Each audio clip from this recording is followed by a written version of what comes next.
اب نئی نئی سوچ کے لوگ آ گئے، گھر گندا ہوگا، جانور کیوں ذبح کر رہے ہو، کیا اس سے فائدہ ہے؟ اس سے تو اچھا ہے کہ ایک غریب کو اتنے پیسے دے دو، اس کا کوئی کام چل جائے گا۔ یاد رکھیے، غریب کو پیسے دینے کے لیے زکوٰۃ ہے، غریب کو پیسے دینے کے لیے صدقہ ہے، غریب کو پیسے دینے کے لیے نفلی صدقہ ہے۔ آپ کو نہیں روکا غریب کو دینے کے لیے، لیکن آپ قربانی کا بدل اس کو اگر بنائیں گے، قربانی کا بدل کچھ نہیں ہے، قربانی کا بدل کچھ نہیں، صرف قربانی ہی سے وہ واجب ادا ہوگا۔ اس لیے آپ کو ہم کو چاہیے کہ زیادہ سے زیادہ قربانی کریں۔ اللہ نے حیثیت دی ہے، قربانی کریں، زیادہ قربانی کریں۔ نیت صحیح ہو، پہلی بات حصہ بھی ڈالنا ہے، اس میں بھی نیت صحیح ہو، گوشت کھانے کی نیت نہ ہو، ارے فری میں ملے گا گوشت، آپ اللہ کی مہمانی کے دن ہے، اللہ آپ کو گوشت نہیں کھلا رہا ہے، نہیں کھاؤ گے۔ اللہ نے منع کر دیا کہ ان 3 دنوں میں کوئی روزہ نہیں رکھے، ان 4 دنوں میں روزہ رکھنا حرام ہے۔ عید الاضحیٰ کے 4 دن اور ایک عید الفطر کا دن، پورے سال میں یہ 5 دن روزہ رکھنا حرام ہے۔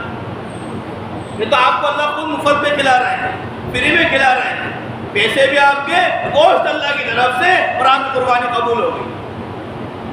اس لیے یہ بات یاد رکھیں کہ حصہ جہاں پر ہم حصہ دے رہے ہیں، جس کو پیسے دے رہے ہیں، وہاں پر ہم موجود رہیں قربانی کے موقع پر۔ آیا وہ 2 سال کا جانور قربانی کر رہا ہے، ہم بھروسے سے دے رہے ہیں، سامنے والا بھی اچھا جانور لا، لیکن ہماری ذمہ داری بتا رہا ہوں، ہماری ذمہ داری ہے کہ پیسے دے کے فری نہ ہو جائے، بلکہ کوشش کریں، دیکھیں جانور کو کہ جانور 2 سال کا ہے۔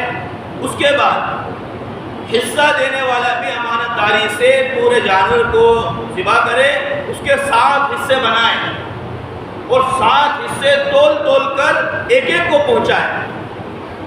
وہ آپس میں کہیں نہیں ہم تو رضامند ہیں، یہ نہیں، آپ کی ذمہ داری ہے کہ ایک ایک کو ایک ایک حصہ، پورا گوشت اگر مثال کے طور پر 80 کلو ہے تو اس کے 7 حصے کس حساب سے بنتے ہیں، اس حساب سے پورا گوشت تقسیم کیا جائے۔ البتہ اس کے اندر ایک شکل ہے کہ کوئی آدمی کہے کہ مجھے اضافی چاہیے، یعنی پائے چاہیے، کھال بھی چاہیے، پائے بھی چاہیے، تو پھر اس صورت میں اس کا گوشت کچھ کم کر لیا جائے تو کوئی مذائقہ نہیں، کوئی حرج نہیں۔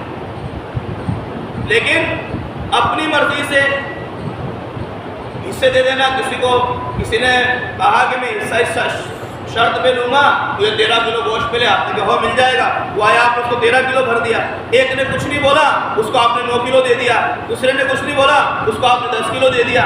تو اس طریقے سے لینے والوں کے معاملے کے اندر بھی کوتاہی ہوگی اور سب گناہگار ہوں گے۔